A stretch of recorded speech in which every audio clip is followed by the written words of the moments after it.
AJ, thanks for joining us. What are the number one or number two trends that we should be looking for a year out? Good to be with you, Brian. I would say first and foremost, predicting the medical cost trend next year is going to be harder than it has been in recent years. In recent years, it's sort of an extrapolation of medical cost inflation forward, and that gives you your expectations around trend. But what we're seeing is employers are concerned that their employees have deferred procedures into next year in some cases, and in other cases, they're worried that maybe there's going to be a further postponement of utilization. All in all, employers are somewhat concerned about the health status of their workers, given that many have postponed procedures in the current pandemic. Yeah, it's really been, and by the way, there's a lot of procedures that are just sort of, cosmetic or things that you want to take care of, but they're not urgent. Then you got people that have dire situations that were literally terrified to go to the hospital here. How much of a backlog, AJ, is there? Well, that's one of the major questions as we exit this year and head into next year. There has been a rebound somewhat in procedures. Obviously, it depends on the part of the country we're talking about, but there has been somewhat of a rebound. But there's also still a perception among many employers that there is a large percentage of their population that has been cautious about going back. And one of the areas where we've seen the least rebound has been actually in emergency room visits. So people just going in to get checked out, sometimes for fairly routine things, but sometimes for serious things, as you alluded to.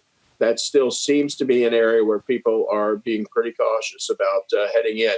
And so we think one of the statistics we found in our study was that about a third of employers believe the health status of their workers has deteriorated relative to what it was at the beginning of the pandemic, even putting the COVID-19 issues aside on their own. Well, listen, AJ, I know COVID's terrible. I don't want to editorialize here, but let's be clear. There is a huge mental health and physical health toll that is going to be taken outside of this for years and years to come that nobody on the other side seems to be talking about. That said, let's talk a little bit of politics here. One of Joe Biden's proposals is to offer up Medicare for employees, I think between the ages of 60 and 64. In other words, you work for a company, they offer you insurance, but you can go do Medicare. But it sounds like nobody wants to do that. They'd rather stay with their employer coverage. Yeah, that was an interesting one. And we felt like we should go out of the normal question block we asked, because we were getting so many questions from investors about this proposal, that we did ask our 700 employer respondents about that question. 75% said that they believe their employees would continue to accept the commercial coverage. What was interesting is, in addition to that, is the 25% that said they thought their employees might opt into it. About half of those believe that they would use it. Those 60 to 64-year-olds would use it as a vehicle to retire early. And so that's interesting that there must be a significant group that feels locked into their job because they have to maintain health care coverage that would take advantage of it to retire. Yeah, and before we go, AJ, one hallmark of this program is that we always try to get concrete investment ideas. Is there any one or two companies that are going to see a permanent benefit from what's going on?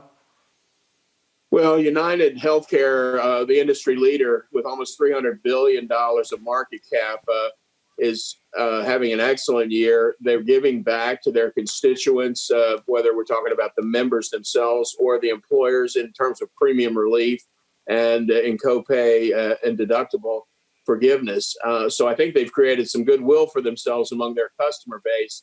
They grow mid-teens every year and have very good visibility on this year and next. So for a company of that size to have mid-teens earnings growth pretty consistently, I think that should be a core holding for many types of investors.